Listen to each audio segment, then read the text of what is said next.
Hello, everybody. My name is Mo Elias. I have a frame shop in New York called Big Apple Art Gallery and Framing. I'm also the founder of frameshops.com. Today, I have an interview with Greig O'Kane. He's from New Zealand. So you're going to hear a lot of mate, a lot of Australian, a lot of New Zealand accents, and it's going to be a fun experiment here, a fun experience. And we already have a fellow New Zealander. Josh says good morning to you. And I'm going to bring my guest over to the screen here.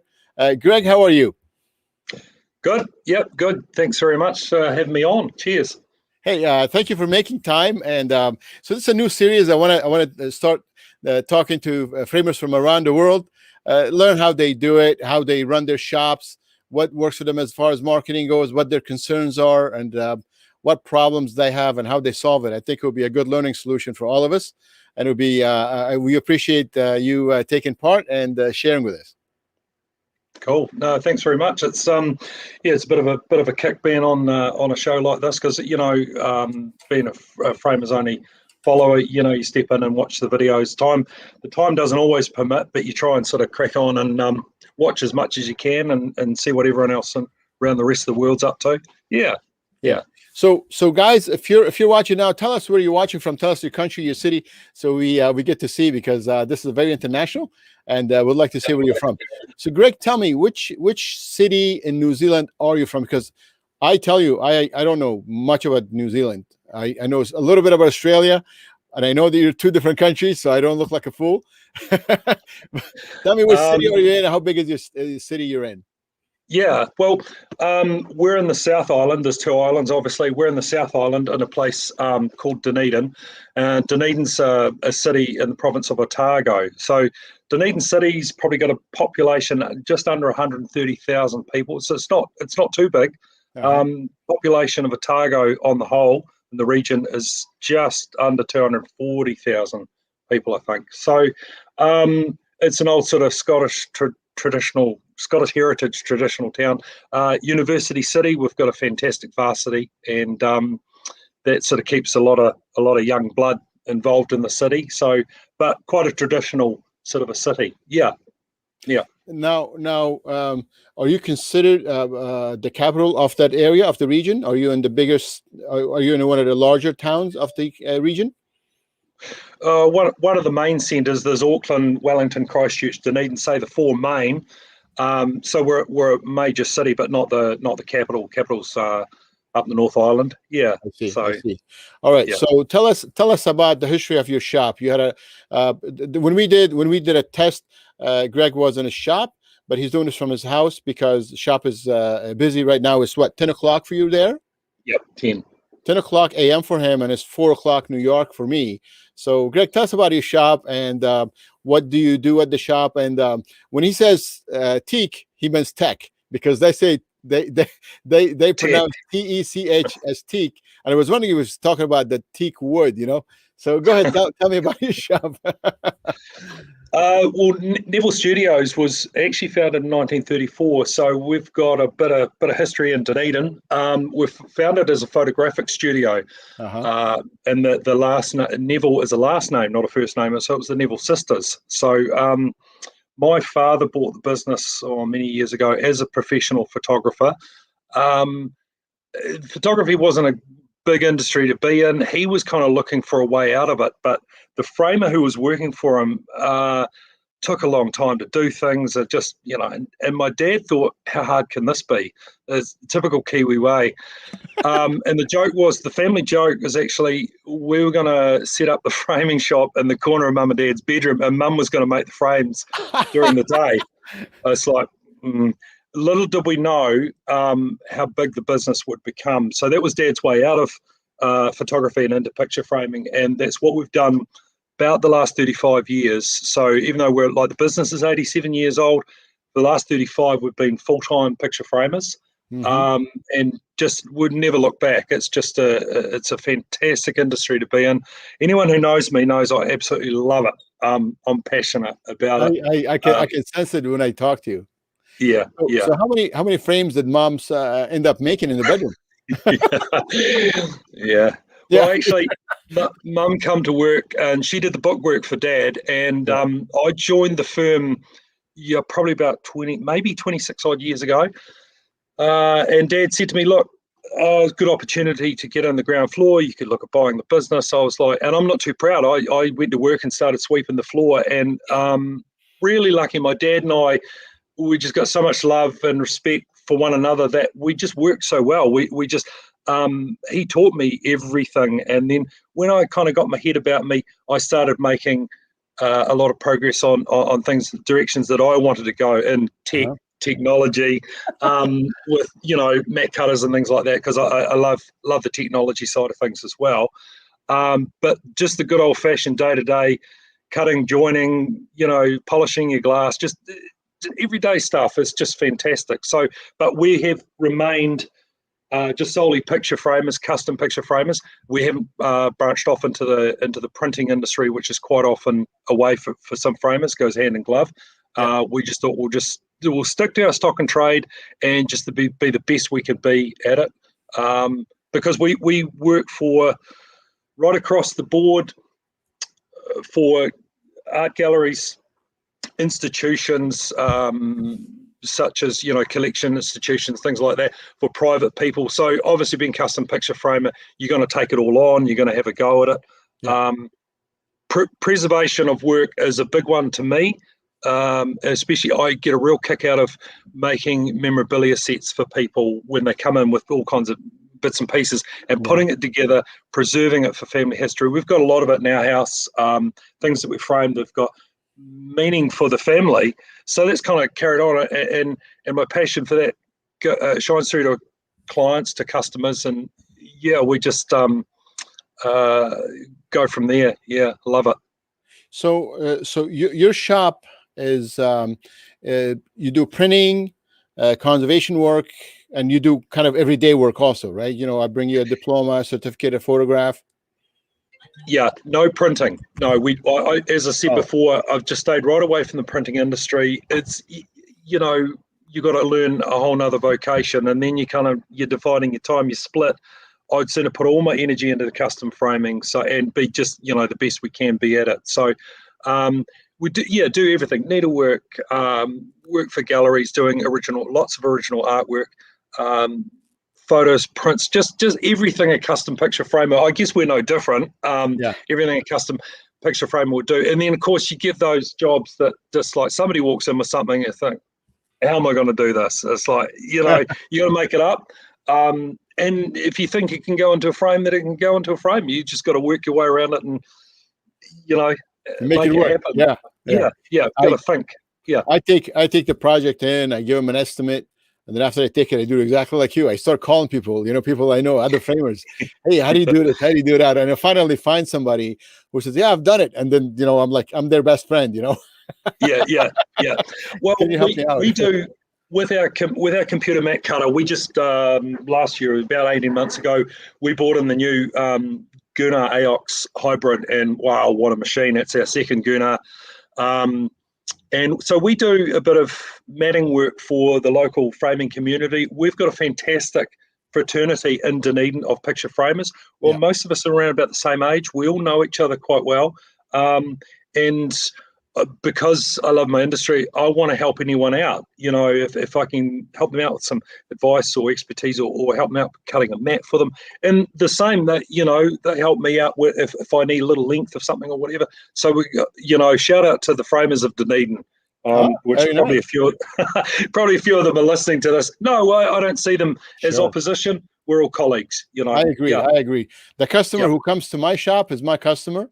I don't think I ever, I'm going to go and, grab a customer from somebody else's store, no, metaphorically speaking, and bring him to my shop. I would never do that, and they would never do that. So it's not really competition. It's more of a cooperative situation for me. I also cut some mats for other frame shops. New York is a very big city. Rents are very expensive, so people have very smaller shops. And then people are like, hey, can you cut this mat?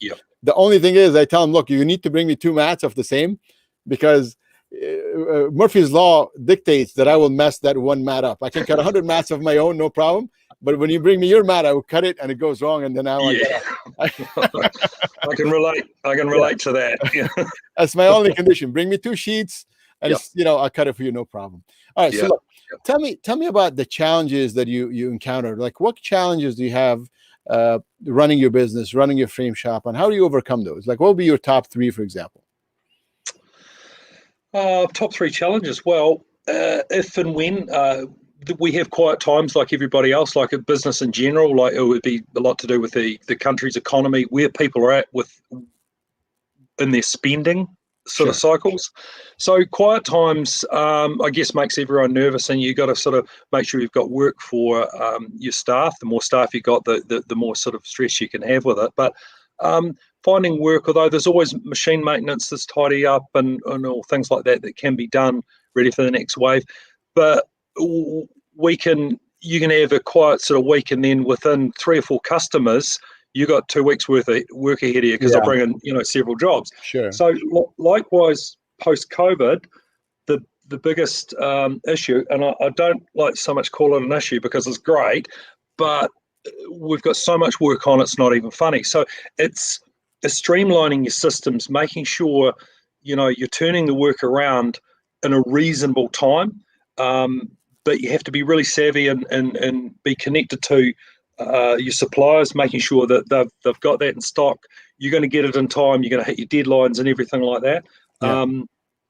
So that is a bit of an issue. While it's a good problem to have, Sure. I guess globally, what we're discussing another time, getting your hands on that product, like waiting on back orders and things like that. So waiting for it, timing things out, liaising with customers to make sure everyone's happy, and just getting the job done. So I think probably being too quiet or too busy. There's no such thing as a perfect world, is there? Do you at all have issues finding good help? Because that's my biggest problem. Finding good help is my biggest problem. Well, I've got staff, Leslie, who's worked for the firm for 53, 54 years. So she is the business. Pete, he's our workshop manager, and he's been there just about the same time as me, actually. And Pete's robotic. He is autopilot, just gets the job done. So those two are long-term staff. I've got a couple of younger girls, one of which I've just taken on full-time as of late last year, Rebecca. So she comes with a bit of framing experience, which I was a bit gallied about that initially, but I'll take her on, see how we go. And wow, I'm thrilled because she hit the ground running, and and is already offered up new ideas, new systems of doing things. And we got our younger student, Scarlett. And she's as amazing. She just does it all as well. So I guess if I'm taking new people on, I kind of, maybe not necessarily the skill level I'm interested in, it's who they are as a person. You're employing the person, not necessarily the skill level. So, and everybody brings something to the table. They're, then that's what you want, them to bring their I don't know, their thing, bring it in, and just they add to the mix. Probably babbling on a bit now, but it's all about people. It truly is. Right. So how do you, well, let's go back to your shop. So how big is your space? And so you have 2 full-timers, including yourself is 3, and you have 2 part-timers, or all 5 are part-timers, full-timers? No, there's 4 are full-time and 1 is part-time, but she's with us full-time until she goes back to varsity. So we're lucky. We've got 5 going for it, the whole time. So the shop, I couldn't tell you how many square meters it is actually, but it's always too small. When we moved into it, when we moved into it 20 years ago, it was like you'd hear echoes in there. It's like, what are we going to do with all the space? Because framers are notorious for working in wee tight spaces. We can do anything. We open a window to stick a length of molding out to cut it. I've heard of stories like that. So we got a decent sized space. Well, now it's too small. Now I'd really we're looking at putting extension into the workshop. We just need more storage space, more workbench to, we're struggling, I guess, with storage for a lot of things before and after they're finished. So that to me is an indication of how much more work is on there. I built some trolleys and had to go at building trolleys just to store work on, to wheel them around to the next thing, and it's kind of crazy. So I'm not going to move because we're in a really good location. We're in a mainstream one-way system in town. It's really worked for us. and we've got big, beautiful shop windows. So we have a bit of a gallery that we sell art prints, a bit of original art, some mirrors and things like that. That's not the main. That's not our main sort of drive. It's the custom framing. But as I say, big, beautiful windows, and that's fantastic advertising just on its own itself. Well, that's a good segue to my next question, right? So, how do you bring in customers? Do you advertise? How do customers find you? Because that's for some that would be an important thing to learn, right? So, what do you do in New Zealand, for example? Kiwis we're quite modest by nature. So we tend not to shout from the rooftops that we're the best, we're the greatest, things like that. So like New Yorkers. Yeah, I wasn't going to say. I'm not going to try my New York accent again on you. That was last time it was a fail. I'm sorry. That was a disaster. Anyway, so we tend to be rather than get up. I'm speaking for myself as well. Rather than sort of get up in people's faces about you're the best, you're the greatest, and you're knocking down your opposition and things like that, we tend to do it a lot more discreetly. So we've got typical website. You're on Facebook, Instagram. I like the Facebook, Instagram link, the combination of the two, because you could tell a story, keep it going. You're showing off that way. So instead of screaming and shouting about it, you kind of let your pictures do a wee bit of the talking. And I do all my own marketing.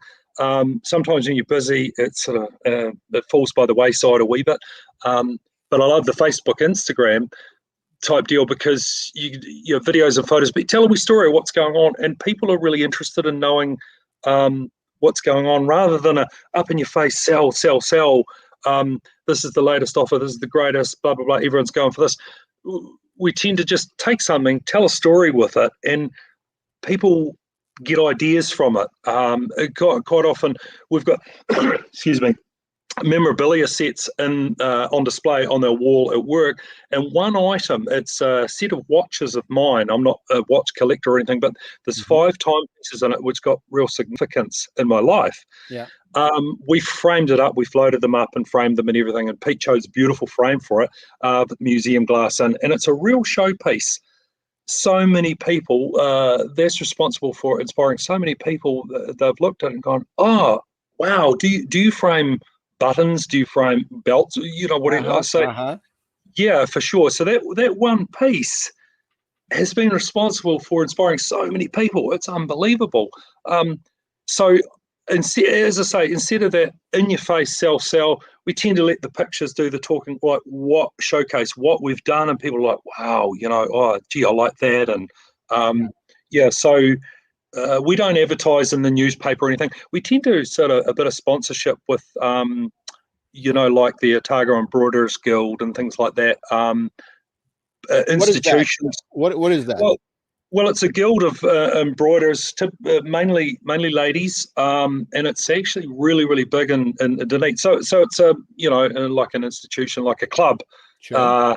For embroiderers, and they have their annual show, which is big. And the last 2 or 3 years running, I've gone in and been a co-judge, and the workmanship is just absolutely incredible. So you go in there and we judge, and we give up a prize and things like that. So there's kind of some sponsorship dollars go towards that, and I'm putting back into kind of the industry, if you know what I mean. Sure. I know I do the odd public talk here and there.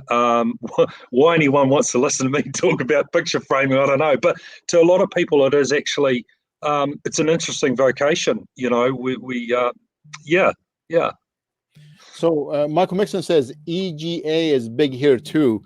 I'm in New York. I don't even know what that means, but I get it, because you guys do embroidery stuff and all that. So I think Michael does a lot of that stuff too. It's needle points, embroideries, on all that business, correct? Yeah. And it's unbelievable, like the amount of people do it. It's a real institution here in Dunedin too, for young and old, but the skill level is incredible. Some of them frame their own stuff. A lot of them come to us. So you've got to be a little bit careful that you're judging works that you've framed and you know them to be good. And of course the framing is just so you got to be careful not to be a bit can't be biased there, but so in terms of that's another mark where we go with our marketing, we'll put back into sort of those industries rather than just take out an ad in the newspaper. So are you saying social media is one of your biggest marketing channels? It is for me. Also, word of mouth, huge, strong. Like word of mouth is massive. Okay, you hear the old story about people going, you do something great, one person will tell one person, but if you wrong them or whatever, or screw up a job, they're going to tell 10 or 15 people and so on and so forth. Yeah. I don't give that too much credence, but word of mouth is a big one, especially in Dunedin. A lot of people know each other because of a small population, and so there's a lot of that. There's the social media side of things. The website, Google reviews is a big one. Google reviews? It's worked well for us too. Obviously the Google thing, it keeps you cycling near the top and things like that. But I've had clients come in, well, they are clients now, people come in and they've quoted word for word a Google review at me. It's like, wow. Oh, really? That's cool. Yeah. So the person's actually been really thorough in their attempt to find a framer when they've memorized a Google review and come in and told me all about it. I've heard those words before. So that's telling you that they're doing their homework. And I look at how I do things myself. So if I don't know anything about anything, get on the Google, what comes up. I'm not scrolling 10 pages worth to find and go there. Sure. So you want to be near the top. Bang, you go in, you make your inquiry. We get a lot of email traffic come in. I encourage that because it's a point of contact. Email me a query. I'll get back to you. And I'm trying to encourage the customer into the shop. Once I get them into the shop, they can feel the place, smell it, and get that sense of who we are. We joke we have this thing called the Nevill Studios experience. What is that? Well, it's just ultimate customer service. Okay. Ultimate customer service. So it's not about the money. If I was chasing dollars, I'd probably be in the wrong industry, actually. That's right, yeah. Money's not what drives me. It's just the passion of it. But so it's when a person comes in, they know nothing about picture framing, might be the first time they've ever had something framed. So they don't know anything. And it's about giving them a really wonderful experience, because to them, it's not necessarily about the dollars either. It's like they don't know how much it's going to cost, nor do they really care. Sure. They want a beautiful job. They've taken the time and energy to come into your shop, bring it in, do the inquiry. So treat them like gold, show that you genuinely care, design up something beautiful for them, give it wow factor. You just can't play it down and go, oh, we'll just use that frame. That's like second rate. Let's use this because it's the best. Okay, so, and you go and you price it up, and if they come completely like, wow, didn't expect that, you can dial it back, but give them the best. We explain to people a lot of what materials we're using, for what reason. We use top shelf materials all the way. We just don't bother with second rate stuff. We committed to that years ago.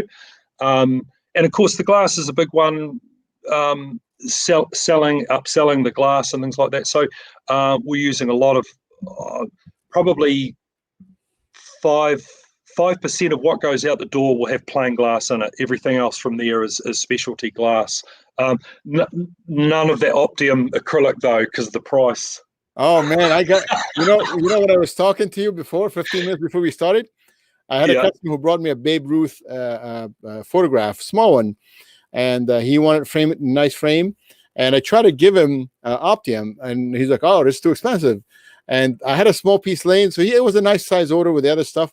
And on his Babe Ruth one, I put in an Optium piece, and I gave it to him, and I said, "This is a special gift from me. Open it and tell me what do you think of it." He's a very big dentist in New York, and he just called me when I was doing the pre-show thing with you. He has 6 or 7 more pieces, very large pieces. He loved the Optium so much, and he wants to do it on all of them. He just texted me the size. That's going to be a very decent size order. So I just give the guy a remnant piece that I had. I didn't charge it for him, and it's just like it's like being a drug dealer, right? You give them a little bit of a freebie once they get used to it. It's not because they can't afford it; they just don't understand the value that I gave them. Yes, Yeah, yeah. And of course, once you've used those glasses kind of thing, it's like you can't unsee it. And we you can't do go that back. occasionally. Yeah, we have like little, Yeah. little offcuts or something, and Pete will just go, I'm going to just upgrade them at no extra charge. It's like, fine, but those smaller bits might end up in the bin, and it's like, we've got some value, give it to the client. And same thing, it's like, oh, wow, like, check that out. So, It looks good, yeah. Yeah. So getting back to what I was saying about the experience, so just going through the wholesale, and then you take deposit or they pay and say, contact you, I'll text you or email you or ring you when it's ready, expect around about that time. So we like to feel that we've exceeded an expectation. They've come in and kind of been wowed about it. And it's like, oh, I can't wait to see my job. I'm excited about it. It's not so much about the money. And then when they come in and pick their work up, we show it to them. And, we're always judging their reaction. It's like, we're happy if they're happy. And if forever they, it's a disappointment or something, we want to know about it. We want to rectify it. So it's, for us, the ultimate customer experience, and that's what keeps a lot of clients coming back to us. We're on, second and third generation clients now because we're so old. The firm so the kids are coming in, starting to trickle on in now, which is really good, and because there's a high level of trust in our industry. You walk in. I walk into your shop and I've got a very valuable artifact or something like that that's irreplaceable, that it's got huge meaning to the family or whatever. I'm trusting you. I want that job done right, and I'm trusting that to you not to lose it or break it or whatever. So when you have a good experience somewhere at a shop, any shop, I guess, you're going to keep going back, and that's what it's all about, is it's exceeding those customer expectations. That it's not about the money. That doesn't matter. That's secondary. They know they're going to get a beautiful job. That they're getting value for money, but they're getting something really, really special. So, and that's a really big emphasis for us at Nevill Studios. Huge. So what I'm hearing you say is, you take care of the customer, you take care of your project. The money does follow, but money is not the primary issue. Is that what I'm hearing you say? Yeah. I agree. As the money follows, and as I say, again, anyone who knows me knows it's not about the money. It's the passion. It's the knowing that you've done a fantastic job for the client. They've gone away happy, and the money comes. So we're not necessarily like a McDonald's type outlet trying to upsell and upgrade and do you want this with that. And it's not about that, because to me there's a bit of a falseness with that. When you're super genuine, that comes through, and people learn to they can relax and trust you and know that they're in good hands, their work, but the people themselves are, because you got the knowledge and expertise, because they'll come in and go, I've got no idea, well, you're the expert. We hear that every week. You're the expert, you tell me. And it's like, you can't go, I'm not sure. You're the expert. You've got to come up with solutions in that. And fortunately, there's a lot of different solutions for framing one piece. So you can learn to be a bit clever, creative, and of course, you've got to do what's right for the artwork, but also for your client as well. Not jam your opinion down their throat. Say, you've got to have that and only that. I want their feedback. I want them to tell me. I want a black mat or something. And it's like, if they're wrong, I'm going to tell them, because I'm not going to let them go out the shop with a horrible looking job. But we work with them to give them what they want, sort of within reason. We don't let, in the sales experience, we don't sort of let the client just out there in the shop willy-nilly doing their thing, just randomly choosing, because they just get lost, So we keep the direction going, I guess, like everyone. Yeah. Guys, I put up Greg's shop's Facebook page here, Nevill Studios. And if you guys want to look up some of the stuff that he does, it'll be really cool to see. Greg's very passionate about the business. Now, Greg, last thing I want to touch base on is, when we talked last, you said you're very big on technology, as you say it in a New Zealand accent, on teak. So tell me about the teak you all use. What's the deal with that? Yeah, mate. I get mate, because I hear that a lot, and I use it when I address people, the Kiwis and the Aussies. So I get that. I think that's nice. But the teak stuff got me. I let you go on for about a minute. I'm like, I got to ask him, what does that mean?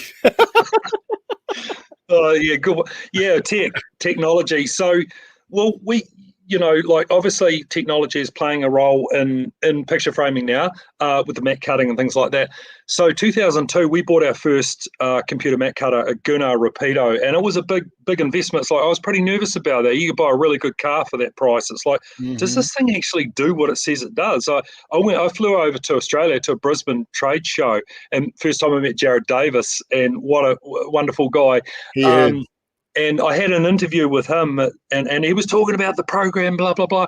And it's like, I want to see this thing work. And he goes, oh, is that all? Yeah, right. So he made this beautiful mat, and I was like, oh, shut up and take my money. It's just like, where do I sign? I had to have one of these machines. So we operated that for about 17, 18 years. And as I say, just upgraded to the latest AOX. And what a mind-blowing machine. Look, everyone's got their favorites. Be it Eclipse or Wizard or whatever, and everyone's got their own reason for buying, and that's cool. I'll never bag out another product. I've never used it before. Sure. I know a lot about the Gunnar. It's worked extremely well for us, but the AOX is just, it's a mind-blowing machine. Do you have using it? Have you gotten it in already? What's that? You said you upgraded. Have you gotten your machine in already? Oh, yeah. We've had it for about 18 months now. So because we understood the program already with the training, because one of the guys from Larsen Joe Australia flew out for 3 days to train us. We set the machine up. He remoted in from Australia and just kind of tweaked it and got it ready, flew in. But we jumped straight into advanced training because we always knew that we already knew how to make a mat, So we started learning the good stuff, archival box making, calligraphy, debossing work, and all the fancy stuff right from the get-go. So we push the machine. We don't push it. It sort of pushes us. We run it to the capacity. In other words, we do everything it's built to do. We just don't go, we don't do box making, or, no, we don't do embossing because we don't understand. We do it. We're encouraging it. We're looking for a little add-on value to show.